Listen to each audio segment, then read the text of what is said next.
ಇವತ್ತಿನ ದಿನ ನಾವು BDAನಲ್ಲಿ ಖಾಲಿ ಇರುವ ಹುದ್ದೆಗಳ ಬಗ್ಗೆ ಅಂದರೆ ಉದ್ಯೋಗಾವಕಾಶಗಳ ಬಗ್ಗೆ ಇಲ್ಲಿ ಇದೆ ಸಂಪೂರ್ಣವಾದ ಮಾಹಿತಿ. ಈ ವಿಡಿಯೋವನ್ನು ಸಂಪೂರ್ಣವಾಗಿ ನೋಡಿ ಮತ್ತು ಅರ್ಜಿಯನ್ನು ಸಲ್ಲಿಸಿ. ಬೆಂಗಳೂರು ಅಭಿವೃದ್ಧಿ ಪ್ರಾಧಿಕಾರವು ಅಧಿಕೃತ ಅಧಿಸೂಚನೆಯ ಮೂಲಕ ಖಾಲಿ ಹುದ್ದೆಗಳನ್ನು ಭರ್ತಿ ಮಾಡಲು ಅರ್ಹ ಮತ್ತು ಆಸಕ್ತ ಅಭ್ಯರ್ಥಿಗಳಿಂದ ಅರ್ಜಿಗಳನ್ನು ಆಹ್ವಾನಿಸಿದೆ. ಕರ್ನಾಟಕ ಸರ್ಕಾರದಲ್ಲಿ ಅದರಲ್ಲೂ ವಿಶೇಷವಾಗಿ ಬೆಂಗಳೂರಿನಲ್ಲಿ ವೃತ್ತಿಜೀವನವನ್ನು ಹುಡುಕುತ್ತಿರುವ ಉದ್ಯೋಗಾಕಾಂಕ್ಷಿಗಳು ಈ ಅವಕಾಶವನ್ನು ಬಳಸಿಕೊಳ್ಳಬಹುದು. ಆಸಕ್ತ ಅಭ್ಯರ್ಥಿಗಳು ನವೆಂಬರ್ 10ರ ಮೊದಲು ಆನ್ಲೈನ್ನಲ್ಲಿ ಅರ್ಜಿ ಸಲ್ಲಿಸಿ. ಅಂದರೆ ನವೆಂಬರ್ 10ನೇ ತಾರೀಕಿನವರೆಗೂ ಅರ್ಜಿ ಸಲ್ಲಿಸಲು ಅವಕಾಶವಿರುತ್ತದೆ. ಅರ್ಜಿ ಸಲ್ಲಿಸುವವರು ಯಾರ್ಯಾರಿದ್ದರೂ ಅರ್ಜಿಯನ್ನು ಬೇಗನೆ ಸಲ್ಲಿಸಿ. ಇನ್ನು ನೆಕ್ಸ್ಟ್ ಖಾಲಿ ಹುದ್ದೆಗಳ ವಿವರಗಳ ಬಗ್ಗೆ ನೋಡುವುದಾದರೆ ಪ್ರಥಮ ದರ್ಜೆ ಸಹಾಯಕ ಅಂದರೆ ಪ್ರಥಮ ದರ್ಜೆ ನ್ಯಾಯಾಲಯ ಗುಮಾಸ್ತ ಅಥವಾ ಕಂದಾಯ ನಿರೀಕ್ಷಕ ಹುದ್ದೆಗಳಿಗೆ ಒಟ್ಟು 4 ಸೀಟುಗಳಿದ್ದು, ದ್ವಿತೀಯ ದರ್ಜೆ ಸಹಾಯಕರಿಗೆ ಒಟ್ಟು 14 ಹುದ್ದೆಗಳಿಗೆ ನೇಮಕಾತಿಯನ್ನು ನಡೆಸಲಾಗುತ್ತದೆ.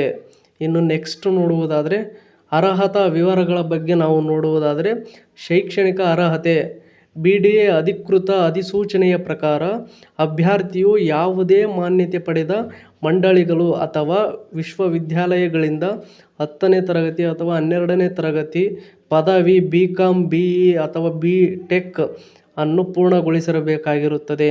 ಇನ್ನು ವಯೋಮಿತಿಯನ್ನು ನೋಡುವುದಾದರೆ ಬೆಂಗಳೂರು ಅಭಿವೃದ್ಧಿ ಪ್ರಾಧಿಕಾರದ ನೇಮಕಾತಿ ಅಧಿಸೂಚನೆಯ ಪ್ರಕಾರ ಅಭ್ಯರ್ಥಿಯು ಕನಿಷ್ಠ 18 ವರ್ಷಗಳು ಮತ್ತು ಗರಿಷ್ಠ 38 ವರ್ಷಗಳನ್ನು ಹೊಂದಿರಬೇಕಾಗಿರುತ್ತದೆ.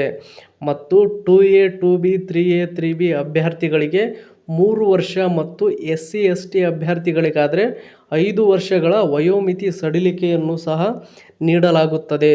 ಇನ್ನು ನೆಕ್ಸ್ಟ್ ಅರ್ಜಿ ಶುಲ್ಕ ಎಷ್ಟು ನೋಡುವುದಾದರೆ 2A 2B 3A 3B ಅಭ್ಯರ್ಥಿಗಳಿಗಾದರೆ 750 ರೂಪಾಯಿ ಮತ್ತು SC/ST ಮತ್ತು ಮಾಜಿ ಸೇನಾ ಅಭ್ಯರ್ಥಿಗಳಿಗಾದರೆ 500 ರೂಪಾಯಿ ಅರ್ಜಿ ಶುಲ್ಕ ಇರುತ್ತದೆ.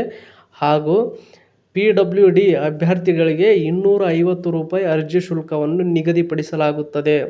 ಇನ್ನು ಆಯ್ಕೆ ಪ್ರಕ್ರಿಯೆ ನೋಡುವುದಾದರೆ ಲಿಖಿತ ಪರೀಕ್ಷೆ ಮತ್ತು ದಾಖಲೆಗಳ ಪರಿಶೀಲನೆ ಮತ್ತು ಸಂದರ್ಶನದ ಮೂಲಕ ಆಯ್ಕೆಯನ್ನು ಮಾಡಲಾಗುತ್ತದೆ.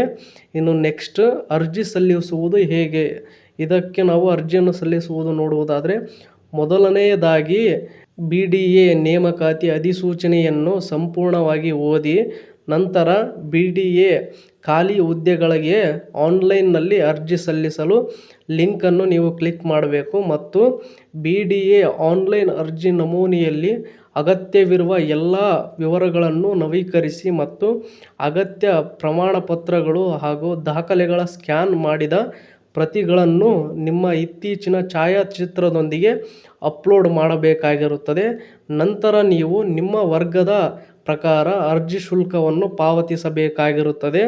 ನಂತರ ನೀವು ನೇಮಕಾತಿ ಪ್ರಕ್ರಿಯೆಯನ್ನು ಪೂರ್ಣಗೊಳಿಸಲು ಸಲ್ಲಿಸುವ ಬಟನ್ ಮೇಲೆ ಕ್ಲಿಕ್ ಮಾಡಿ ಬಹುಮುಖ್ಯವಾಗಿ ಅರ್ಜಿಯನ್ನು ಕ್ಯಾಪ್ಚರ್ ಮಾಡಿ ನೀವು ಇಟ್ಟುಕೊಳ್ಬೇಕಾಗಿರುತ್ತದೆ.